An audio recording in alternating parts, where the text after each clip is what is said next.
Vincent Rodriguez stood in the doorway of their modest colonial, watching Clara adjust her new Armani blazer in the hallway mirror.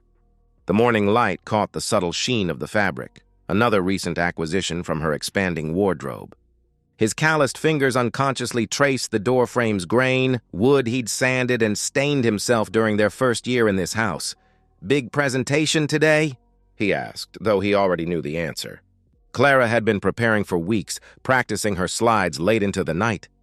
"The quarterly review with the executive team," she replied, without turning from the mirror. She smoothed an invisible wrinkle, her manicured fingers lingering on the lapel.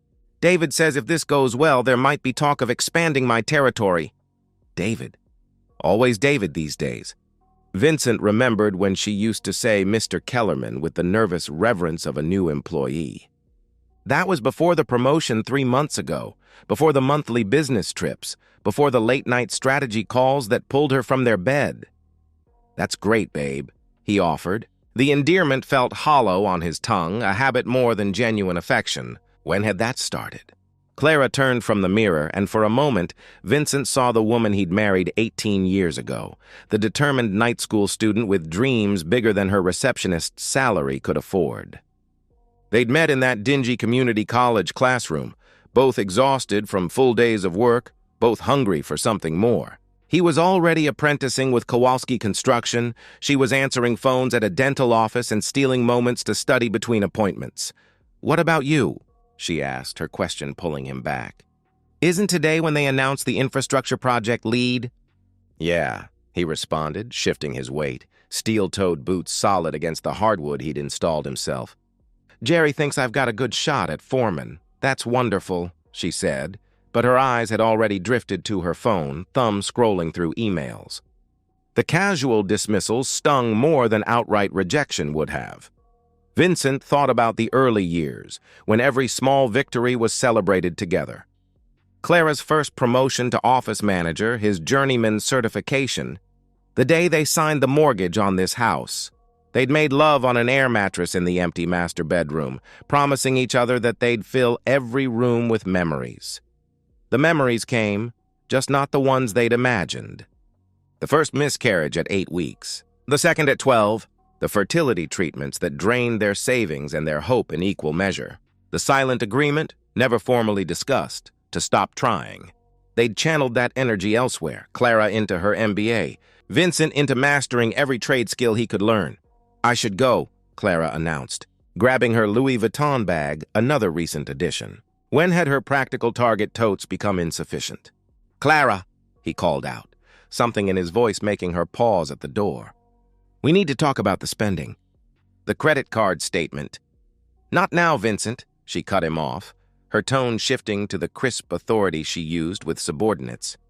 "I told you, these are investments in my career. Our future. Would you prefer I show up to executive meetings looking like I shop at Walmart?" The words hung between them like a challenge. Vincent, who bought his clothes at Dickies and considered a new Carhartt jacket a splurge, felt the familiar sting of inadequacy. "I just meant we should discuss major purchases. We used to do a lot of things," she interrupted, her voice softening slightly, but her hand remained on the doorknob. "I'll be late tonight." David scheduled a dinner meeting with the Peterson Group. Another dinner meeting. Vincent did the mental math. That made 3 this month, not counting the official travel.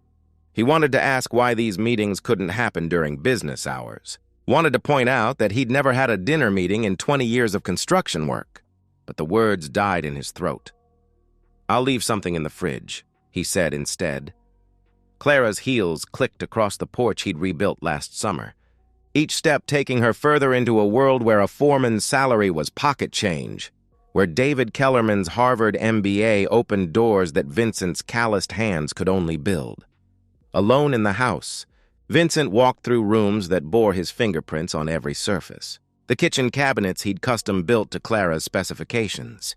The bathroom he'd retiled during a brutal heat wave, sweating through the precise work while Clara brought him glasses of lemonade and praised his attention to detail.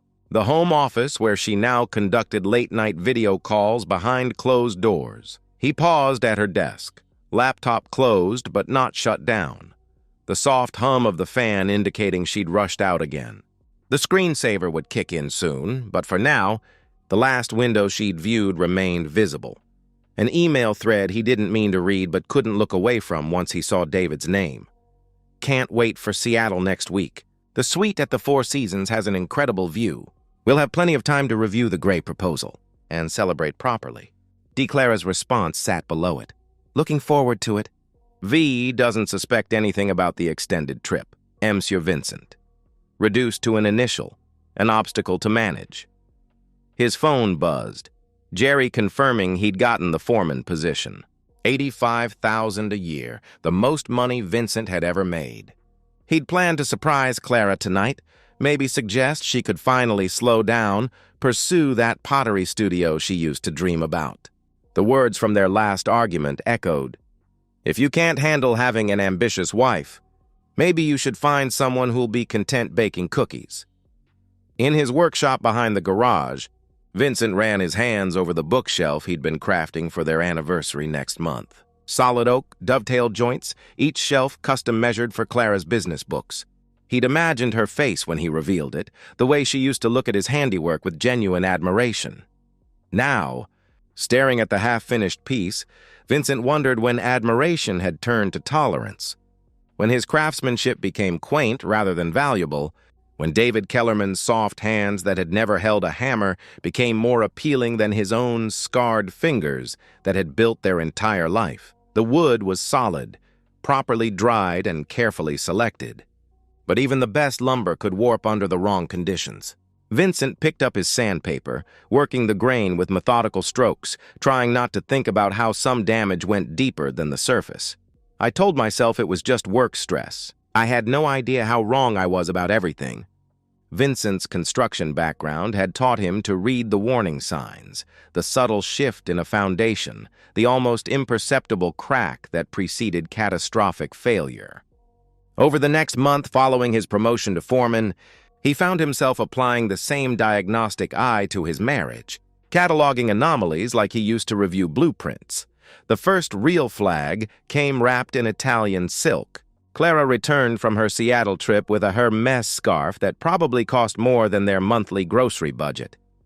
"Conference gift," she explained, draping it around her shoulders with practiced elegance. They really went all out for the keynote speakers. Vincent knew construction conferences. The swag was usually branded polo shirts and USB drives, maybe a decent jacket if you were lucky. But he nodded, filing the information away like a measurement that didn't quite match the plans. "How was Seattle?" he ventured, settling into his recliner while she unpacked. "Maybe we could go together sometime. See the Space Needle?" Clara's hands stilled for just a moment. "Oh, it was nothing special," she replied quickly. "Conference rooms all look the same. Airport, hotel, meetings, airport. You wouldn't have enjoyed it." Strange, considering David's email had mentioned a suite with an incredible view. The gifts continued. "Artisanal chocolates from San Francisco, client appreciation gift," she'd said. A Mont Blanc pen from Chicago, speaker recognition, she'd claimed. Each explanation delivered with the smooth confidence of someone who'd rehearsed their lines, but Vincent noticed she never quite met his eyes during these presentations. Saturday mornings used to be sacred. Coffee on the porch, planning the weekend's projects, bodies finding each other naturally as the sun climbed higher. But Clara had started scheduling emergency calls that pulled her into her office, door firmly closed, voice dropping to intimate whispers Vincent could hear but not decipher. This particular Saturday, she'd left her phone on the nightstand when she went to shower. The buzz of an incoming text drew Vincent's attention, not snooping, just the natural reflex of checking if something was urgent. The preview notification glowed. "Can't wait to see you again. Next week can't come soon enough." DK Vincent stared at the screen until it went dark. DK David Kellerman. The water shut off in the bathroom. He heard Clara's feet on the tile, the rustle of her towel. "You got a text," he mentioned when she emerged, keeping his voice neutral. "From DK, something about next week." The flush started at her chest, spreading up her neck to her cheeks. "Oh, that," she said, snatching the phone. "Quarterly projections are due. He's anxious about the Gray account." She typed quickly, deleting, responding. Vincent couldn't tell, but he recognized the defensive hunch of her shoulders. The same posture she'd had when he'd caught her hiding credit card bills in her underwear drawer years ago, back when their financial secrets were about overspending at Target, not $1,000 scarves. Their physical relationship had become another data point in Vincent's growing spreadsheet of concerns. Clara, who used to initiate as often as he did, now treated intimacy like a quarterly obligation. She'd lie still, participating but not present, her mind clearly elsewhere. The moment he finished, she'd head for the shower, scrubbing away his touch with expensive body wash that smelled nothing like the vanilla lotion she'd worn for 17 years. "You okay?" he'd asked last Tuesday, watching her rigid back as she faced away from him in bed, a decorative pillow creating a DMZ down the middle of their California king. "Fine. Just tired," she'd answered. "The Peterson presentation is consuming everything right now. Always a presentation, always a deadline, always David needing something that apparently only Clara could provide." The neighborhood barbecue should have been neutral ground. Vincent flipped burgers while Clara mingled, her new designer sundress drawing compliments from the other wives. He watched her laugh at Tom Gray's jokes, noticed how she touched Linda Patterson's arm while admiring her bracelet, the social choreography she'd learned in her corporate world, gestures that seemed both natural and performed. Then her phone rang. She glanced at the screen, and her entire demeanor shifted.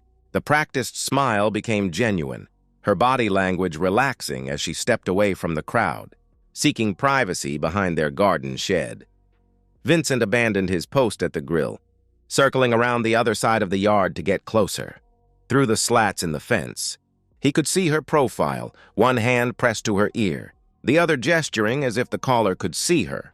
"I miss you too," she said, her voice carrying that throaty quality she used to reserve for their private moments. "No, he doesn't suspect anything." A pause, then a soft laugh.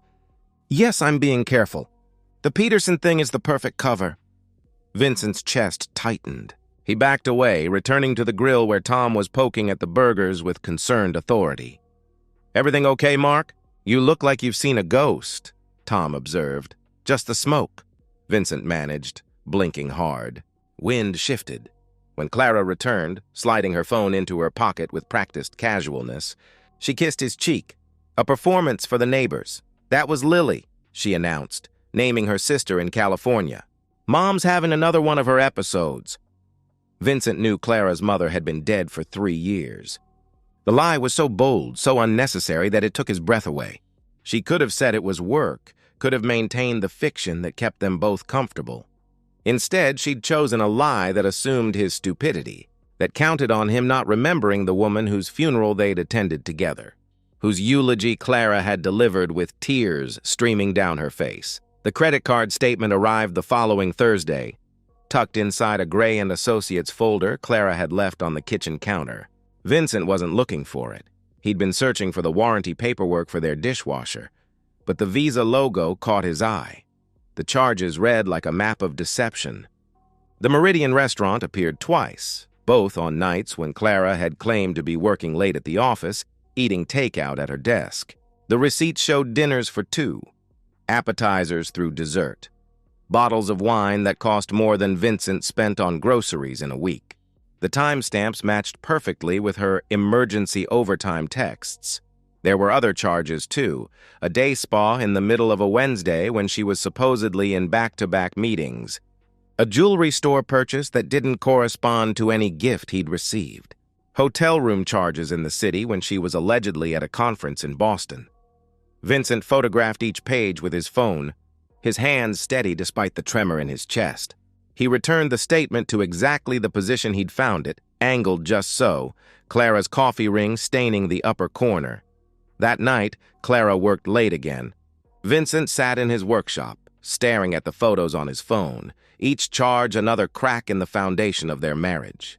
He thought about confronting her, imagined the scene, accusations, denials, tears, promises. But Vincent had learned from construction that you didn't start demolition until you understood the full extent of the damage. He needed help, professional help, the kind that came with documentation and proof that would hold up when the structure finally came down. "I knew I was looking at the evidence of my wife's betrayal," What I didn't know was how much worse it was going to get. Vincent approached betrayal like a construction project. Assess the damage, identify the tools needed, create a plan, execute with precision. He spent his lunch breaks researching private investigators on his phone, sitting in his truck outside job sites, careful to clear his browser history afterward. The construction industry had taught him the value of references. You didn't hire a subcontractor based on their Yellow Pages ad. You asked around, checked their previous work, made sure they could deliver what they promised. Private investigators, he discovered, operated on the same principles. Elias Santos came recommended by 3 different online forums for men dealing with infidelity. His office occupied the 2nd floor above Ming's dry cleaning on the east side, a location that suggested discretion rather than flash. Vincent climbed the narrow stairs on a Tuesday afternoon, telling Jerry he had a dentist appointment. Santos looked like a man who'd spent decades observing without being observed. Medium height, medium build, forgettable features that would blend into any crowd. His handshake was firm, his eyes sharp behind wire-rimmed glasses. "Construction?" Santos asked, noting Vincent's Carhartt jacket and work boots. 20 years, Vincent confirmed. "Good. You understand documentation. Building a case is like building a house. Everything needs to be square and level, or it falls apart in court," Santos replied with professional understanding. Vincent laid out his evidence, the credit card statements, the text preview, the overheard phone call. Santos took notes on a legal pad, occasionally asking for clarification. "The business trips with the boss. That's your smoking gun," Santos observed, setting down his pen. "Hotels keep records, security cameras catch everything. The local stuff is harder to prove, but not impossible." He leaned back in his chair. "Full investigation runs $3,000. Half up front, half when I deliver the report. Usually takes 3 to 4 weeks, $3,000. Vincent had it, thanks to his foreman promotion and years of careful saving. Clara managed their main accounts, but Vincent had always kept a separate fund for tools and equipment. Money she considered his to waste on boy toys. "What exactly do I get for that?" Vincent asked. "Comprehensive surveillance during the next business trip, photographic evidence if available, documentation of local meetings, financial forensics if you can provide access to records, and a report that will hold up in court," Santos explained. "I'm a licensed investigator. My testimony is admissible, and I've never had my evidence thrown out." Vincent wrote the check from his equipment account. Santos gave him a receipt and a burner phone. "Only call me on this," Santos instructed. "Your regular phone might be compromised. These cheaters get paranoid, sometimes install tracking apps. I'll text you updates as I get them." While Santos worked, Vincent began his own preparations. He opened a new checking account at a credit union across town, slowly transferring money in small increments, 200 here, 300 there, amounts that looked like cash withdrawals for job materials or tools. Clara never questioned construction expenses. He researched divorce law during breaks at work, sitting in his truck with his phone, learning terms like equitable distribution and marital assets. Their state still recognized adultery as grounds for divorce, which could affect alimony and asset division. The betrayed spouse had advantages, but only with proof. Rebecca Reyes came recommended by his foreman, Jerry, who'd gone through an ugly divorce 5 years prior. "She's a barracuda," Jerry had said with admiration. "Took my ex apart piece by piece when we caught her with the pool boy." Vincent met Reyes at her office after work, still in his construction clothes. She didn't seem to mind the sawdust on his boots or the concrete dust on his jeans. "Tell me everything," she said, and Vincent did. Reyes took notes, occasionally asking pointed questions. When he mentioned the private investigator, she nodded approvingly. "Santos is good. His reports are bulletproof," she confirmed. "Once we have that, we can file immediately." The element of surprise is crucial, prevents them from hiding assets or crafting counter-narratives. "What about the house?" Vincent asked. "You renovated it yourself? Have receipts? Before marriage or after?" she inquired. "After, but I did all the work. Have photos of everything, permits, receipts," he answered. "Good. That strengthens your claim. The adultery helps too. Judges here don't look kindly on spouses who betray the marriage contract, especially when marital assets funded the affair, she explained with satisfaction. The next 3 weeks passed in a surreal fog. Clara continued her routine: late meetings, weekend emails, monthly trip to Boston with David.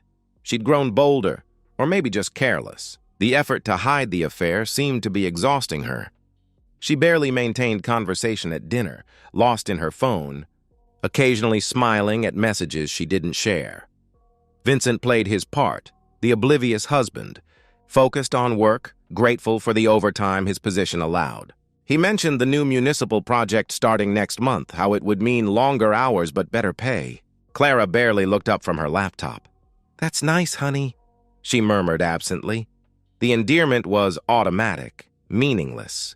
Vincent wondered when they'd become strangers sharing a house, when their conversations had reduced to logistics and lies. The burner phone buzzed while Vincent was installing crown molding in a client's dining room. Santos had sent a simple message. "Package ready. Can meet tonight." They met at a diner off the interstate, the kind of place where no one looked twice at two men having coffee at 9 p.m. Santos slid a manila envelope across the table, thick with documentation. "It's worse than you thought," Santos said quietly. Vincent opened the envelope, his hands steady despite the churning in his gut. The first photo showed Clara entering the Marriott in Boston with David, his hand on the small of her back. The timestamp read 3:47 p.m. when she was supposedly in an all-day vendor meeting. The next photos progressed like a flipbook of betrayal. Clara and David at dinner, her head thrown back in laughter, David's hand covering hers across a table. The two of them in a hotel bar, Clara sitting so close she was practically in his lap. Entering his apartment building on 3 different occasions when she'd claimed to be at the office. "There's more," Santos indicated, pointing to the printed pages behind the photos. Hotel receipts showed room service charges for champagne and strawberries. A receipt from Tiffany's for a tennis bracelet. Vincent recognized it as the one Clara claimed her company had given her for landing the Peterson account. David's credit card statements, obtained through means Santos didn't elaborate on, showed charges that mirrored Clara's mysterious purchases. The most damaging evidence came from David's own carelessness. His Instagram account, set to public, featured photos from business trips that inadvertently captured Clara's reflection in windows, her distinctive handbag on restaurant tables, her shoes visible under a hotel table. In one photo from a Miami conference, David had posted a sunrise beach photo with the caption, "Perfect morning." Clara's footprints were clearly visible in the sand beside his. "There's something else," Santos added, pulling out a final document. "David Kellerman is married." Vincent felt the air leave his lungs. The document was a wedding announcement from 8 years ago. David Kellerman and Patricia Gray, daughter of Judge Harold Gray. 2 kids, a house in Westchester. The perfect corporate family. "Does his wife know?" Vincent asked. "Unknown. But she's got more to lose than you do," Santos replied. "Judge Gray is old school, family values, moral standings. This would destroy David's standing in those circles." Vincent stared at the evidence spread across the sticky diner table. Months of lies documented in painful detail. The sheer scope of the deception was breathtaking. It wasn't just the intimacy. It was the elaborate construction of an entirely false life, complete with cover stories, fake receipts, and calculated misdirection. "What do you want to do with this?" Santos asked. Vincent gathered the documents carefully, returning them to the envelope. "What I do best," he said firmly. "Build something that will last." The next morning, Vincent delivered the entire package to Rebecca Reyes. She reviewed each piece with professional satisfaction. "This is a slam dunk, Mr. Rodriguez," she declared. "With this evidence, we can protect your assets, potentially claim damages for emotional distress, and ensure she doesn't see a penny of alimony. When do you want to file?" Vincent thought about the bookshelf in his workshop, still unfinished. About 18 years of marriage reduced to surveillance photos and credit card receipts. About David Kellerman's soft hands on his wife's body. "Prepare everything," he instructed. "But I'll tell you when to file." "I want to choose my moment," Reyes smiled, recognizing the calm fury in his voice. "The best revenge is served with proper documentation," she agreed. We'll be ready when you are. I had everything I needed to destroy her. I just had to wait for the perfect moment to strike. Rain hammered against the windows as Vincent sat in his living room, blueprints for the municipal project spread across the coffee table. He'd been reviewing foundation specifications when he heard Clara's key in the lock. 7:43 p.m. on a Thursday, earlier than usual for her late meetings. The door opened and Clara entered, shaking rain from her umbrella. But she wasn't alone. David Kellerman followed, closing the door behind him with the casual confidence of someone who belonged there. Vincent's hands stilled on the blueprints. He looked up slowly, taking in David's appearance, the tailored suit that probably cost more than Vincent made in a month, the Italian leather shoes leaving wet prints on the hardwood Vincent had installed, the entitled smirk of a man who'd never faced a real fight in his life. "Vincent," Clara said, her voice steady, businesslike. "We need to talk." She didn't even have the decency to look nervous. Instead, she stood beside David with the same poised confidence she used in board meetings. Rain droplets still glistening on her Burberry trench coat. "I want a divorce," she announced, as if declaring the quarterly earnings were down. Vincent leaned back in his chair, studying them both. David's hand rested possessively on Clara's lower back, not even trying to hide it anymore. "The arrogance was breathtaking, I see," Vincent said quietly. "And you brought him here to, what, supervise?" David stepped forward, surveying the living room with obvious disdain, the worn leather furniture, the modestly sized TV, the photos of Clara and Vincent from better times still hanging on the walls. "Frankly, Vincent," David said, his voice carrying the prep school condescension that men like him never quite outgrew, "Clara deserves better than a man who smells like sawdust and sweat. She's executive material and you're—" He gestured vaguely. "This." The insult hung in the air like a challenge. Vincent felt 18 years of careful control, of measured responses, of turning the other cheek, crystallize into something harder than concrete. But not yet. Not quite yet. Clara produced a manila folder from her bag, pre-drafted divorce papers, no doubt prepared by David's attorney. She set them on the coffee table with crisp efficiency, covering Vincent's blueprints. "I've been more than fair," she declared, flipping to tagged pages. "You'll keep your truck and your tools. I'll take the house. My salary has been paying most of the mortgage anyway. And given the disparity in our incomes, you'll pay alimony. Standard support for a marriage of this length?" "Standard," Vincent repeated, tasting the word. "Don't make this harder than it needs to be," Clara continued. "You have no leverage here. No prenup, no grounds for contesting. Sign the papers, and we can all move on with our lives." Vincent laughed then, a low, rumbling sound that started in his chest and rolled out like thunder. Both Clara and David took an involuntary step back. "No leverage," Vincent said, standing slowly. His construction boots made him 3 inches taller than David, broader by half. "That's interesting." He walked to his desk, a solid oak piece he'd built himself, and retrieved 2 manila envelopes from the drawer. The first he tossed onto the coffee table next to Clara's papers. "Funny thing about leverage," he said conversationally. "Sometimes it's just about who files first." Clara snatched the envelope, her confidence wavering as she pulled out Rebecca Reyes's divorce petition, filed that morning at 8 a.m. with the county clerk. "What is this?" Her voice pitched higher, the executive composure cracking. "That's what a real divorce filing looks like," Vincent explained. "Adultery as grounds. Full documentation provided to the court." He hefted the second envelope. "Which brings us to this." Clara's face drained of color as she recognized the investigator's report. Her hands shook as she flipped through the photographs, the hotel entrances, the intimate dinners, David's hand on her body in places Vincent used to touch. "You had me followed?" she gasped, the outrage in her voice almost comical. "I had the truth documented," Vincent corrected. "Every hotel, every dinner, every lie. Did you really think I was that stupid? That I wouldn't notice the charges, the gifts, the sudden business trips?" David tried to edge toward the door, but Vincent shifted, blocking his path with the casual authority of a man who'd spent 20 years moving heavy objects. "Going somewhere, David?" Vincent asked, his voice dangerously quiet. "We're not done here."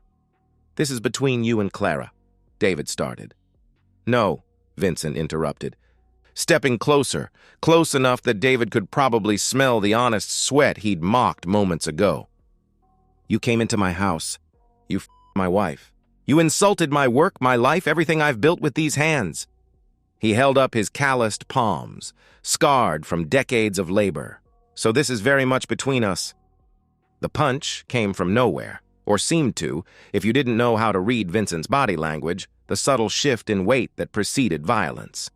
20 years of swinging hammers had given him perfect economy of motion. The right cross connected with David's jaw with a sound like a 2x4 snapping. David went down hard, his expensive suit offering no protection against physics. He tried to get up, and Vincent helped him along with a hook to the soft belly that too many business dinners had created. David collapsed again, retching on the hardwood floor, his dignity pooling around him like rainwater. "Vincent, stop!" Clara screamed, dropping to her knees beside David. "I'll call the police." "Go ahead," Vincent responded, pulling out his phone to show her the recording app that had been running since they'd walked in. "I've got your boyfriend on tape insulting me in my own home, announcing your affair. I'm just defending myself against a home invader who came here to threaten me." Clara's face cycled through emotions. Rage, fear, desperation, and finally, the one Vincent had been waiting for. Defeat. "Please," she pleaded, her voice small now, nothing like the executive who'd walked in 10 minutes ago. "We can work this out. Counseling, therapy. I made a mistake." "No," Vincent said firmly, his voice as solid as foundation concrete. "A mistake is forgetting an anniversary. This was a choice. Hundreds of choices every day for months." David groaned from the floor, trying to sit up. His nose was bleeding. Crimson drops staining his white shirt like evidence markers. "There's more," Vincent continued, almost conversationally. "I sent copies of everything to Gray and Associates this morning.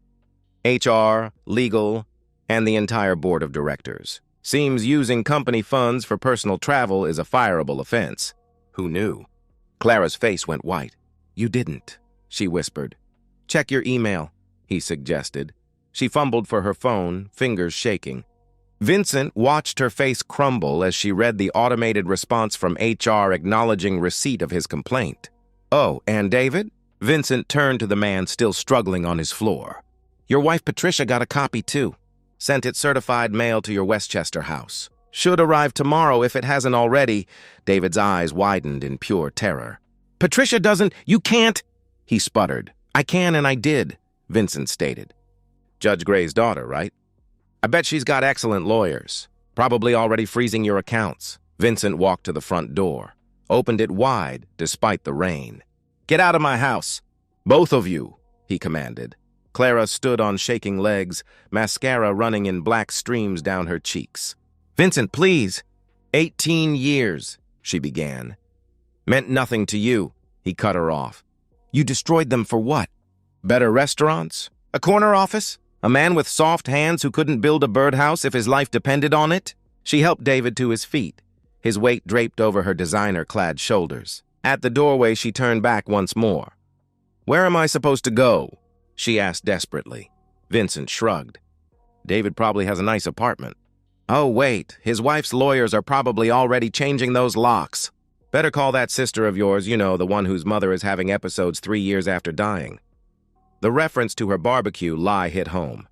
Clara flinched, realizing just how much Vincent had known, how long he'd been planning this moment. "Your things will be in the driveway tomorrow," he added. "Take them or they go to Goodwill." He closed the door on them, listening to their stumbling footsteps on the porch he'd built, the car doors slamming, the engine starting. Through the window, he watched David's BMW pull away, taillights disappearing into the rain. Vincent looked around his living room, their living room once upon a time. The coffee table still held 2 sets of divorce papers. He picked up Clara's version with its demands for alimony and the house and fed it into the fireplace, watching legal lies turn to ash. Tomorrow there would be lawyers and mediators and paperwork. But tonight, Vincent Rodriguez stood in the house he'd built, on the foundation he'd poured, surrounded by the work of his calloused hands. For the first time in months, it felt like home, I thought watching her face crumble would be the end of it. But the real justice was just getting started. 6 months later, Vincent stood on the skeleton frame of what would become a 3-story custom home, checking measurements against his plans. The September sun warmed his back as he worked, and from this height he could see across the entire development, 12 lots, all contracted to Rodriguez Construction. His phone buzzed. Rebecca Reyes's name appeared on the screen. "Divorce is finalized," she announced without preamble. "Signed by the judge this morning." Vincent set down his level, taking a moment to absorb the news. "Terms?" he asked. "Everything we asked for," she confirmed. "Clara gets her car and personal belongings. You keep the house, all retirement accounts, and she pays you $30,000 in damages for emotional distress." The adultery evidence was insurmountable.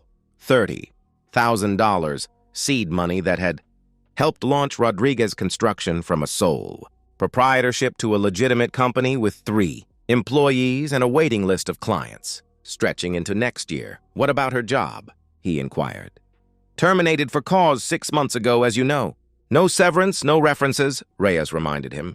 "Last I heard, she's working at a small accounting firm in Riverside, making about $40,000 a year, less than half her Gray and Associates' salary."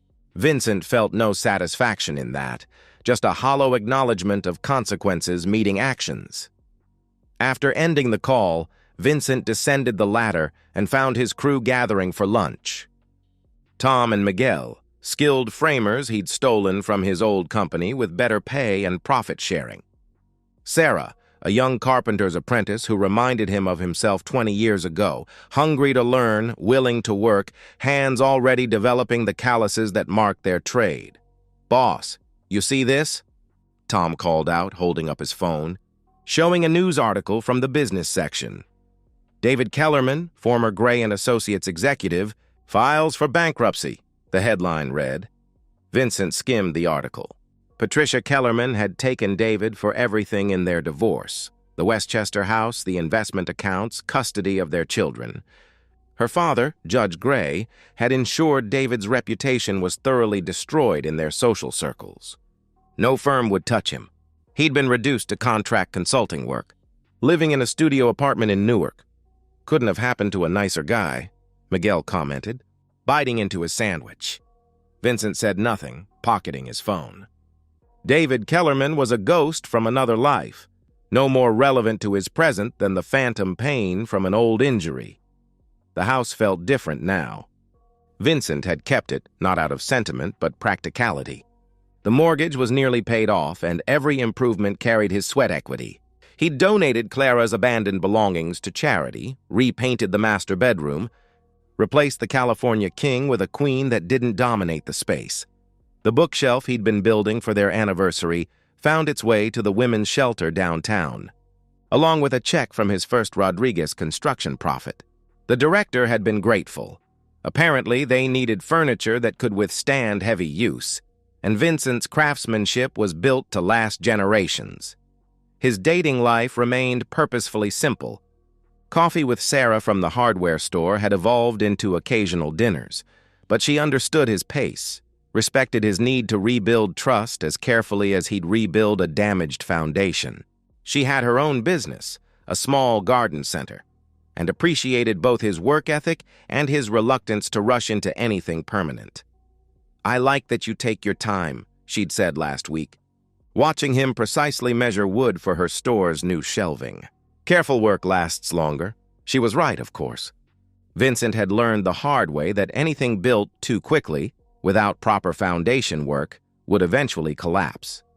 The surprising satisfaction came from unexpected sources. Former clients of David's reached out, having heard about Vincent's company through the peculiar grapevine of suburban scandal. They hired him for renovations, praising his professionalism while sharing whispered updates about David's downfall. "He's living in Newark now," Mrs. Patterson had mentioned while Vincent installed her new kitchen cabinets. "Patricia got everything, even his country club membership. I heard he tried to get a job at Goldman, but Patricia's father made some calls." Vincent had simply nodded, focusing on ensuring the cabinet doors hung perfectly level. Other people's drama was just background noise now. Clara had tried reaching out 3 times. The first was a letter, forwarded through Rebecca Reyes, claiming she'd made a terrible mistake, that David had manipulated her, that 18 years meant something. Vincent had read it once, then filed it with the divorce papers, documentation to keep, but not to dwell on. The second was a voicemail left at 2 a.m. on a Saturday, her voice slurred with whine and regret. "Vincent, I messed up. I messed everything up. He promised me so much, and I believed him. I threw away everything real for corporate bull and a man who ran the moment things got hard. Please, just talk to me." Vincent had deleted it, but not before saving a copy for his lawyer, just in case. The third attempt was in person. She'd shown up at one of his job sites, looking diminished in a way that had nothing to do with her obvious weight loss or the drugstore dye job attempting to cover gray roots. The designer clothes were gone, replaced by off-the-rack professional wear that didn't quite fit right. "5 minutes," she'd pleaded. "You owe me that. I owe you nothing." Vincent had continued working, installing hurricane ties on roof joists. "You made your choices. I was an idiot. David promised me a different life, and you got it." Vincent climbed down from his ladder to face her directly. "Just not the one you expected." She'd left then, shoulders shaking with what might have been tears. Vincent had returned to his work. Some foundations, once cracked, could never be properly repaired. It was better to clear the ground and start fresh. The business thrived on Vincent's reputation for honest work and fair dealing. His clients appreciated that he showed up when promised, finished on schedule, and never padded invoices. Word spread the way it always did in construction, one satisfied customer telling another, "Suburban Network's carrying recommendations across dinner parties and school pickup lines. You're the one whose ex-wife ran off with that corporate guy who went bankrupt, right?" A new client had asked with the tactless curiosity of the wealthy. "That's ancient history," Vincent had replied, steering the conversation back to their kitchen renovation plans. But he knew the story added to his mystique, the betrayed husband who'd risen above, who'd built something solid from the wreckage. It was a narrative his clients could understand, a moral framework that made them trust him with their homes. Evenings were his own now. No more waiting for Clara to come home from late meetings, no more pretending not to notice perfume that wasn't hers or his. He worked in his shop when he wanted, watched baseball without apology, cooked simple meals that satisfied him without requiring Instagram documentation. The house was quiet, but not lonely. Vincent had learned the difference between solitude and abandonment. Solitude was chosen, comfortable, productive. Abandonment was what Clara had done, to their marriage, to their vows, to the life they'd built board by board and brick by brick. On this particular evening, 6 months after the confrontation that ended everything, Vincent sat on his front porch with a beer and his laptop, reviewing proposals for the Riverside development. Rodriguez Construction had been invited to bid on the entire project, 40 homes over 2 years. It would mean hiring more crew, buying better equipment, maybe even opening a proper office instead of running everything from his kitchen table. His phone buzzed. Sarah texting about dinner Saturday. Her place, she was attempting Italian. "Fair warning," she'd written. "My cooking isn't quite restaurant quality." "I prefer home cooking," Vincent replied, meaning it. The sun set over his neighborhood, painting the sky in shades of amber and rose. Other families were settling into their evening routines, kids being called in from play, grills firing up for dinner, couples walking dogs along the sidewalk he'd helped pour 3 summers ago. Vincent thought about Clara occasionally, wondered if she was happy in her diminished life, if she'd found what she'd been looking for in conference rooms and corporate climbing. He thought about David, too. Imagined him in his Newark studio, eating takeout alone, wondering how he'd lost everything to a man who smelled like sawdust and sweat. But mostly, Vincent thought about tomorrow. The Riverside project to bid on, the oak lumber being delivered for a custom entertainment center, teaching Sarah's nephew basic carpentry next weekend, dinner with Sarah on Saturday. He'd built his life once on shifting ground, trusting someone else with the blueprints. That structure had collapsed, as structures built on bad foundations always did. But a skilled craftsman could always build again. Better this time on ground he'd tested himself, with materials he trusted, creating something that would last. The porch light clicked on automatically, responding to the deepening dusk. Vincent closed his laptop and headed inside to his quiet, honest house. Tomorrow would be another day of good work, clean money, and the satisfaction of creating something solid in a world full of facades. Some foundations, once cracked, could never be properly repaired. But a skilled craftsman could always build something better from the ground up, and Vincent Rodriguez was a very skilled craftsman indeed. And so, we've reached the end of today's story. Was it what you expected, or did it take a twist you didn't see coming? I'm curious to hear your thoughts. Share them in the comments below, and let's get a conversation going. If this story kept you hooked, make sure to hit that like button. And if you're new here or just haven't subscribed yet, now's the perfect time to join our community. I bring you fresh, captivating stories every day, so click that subscribe button and turn on notifications so you never miss out. Thanks for watching, and I'll see you in the next one.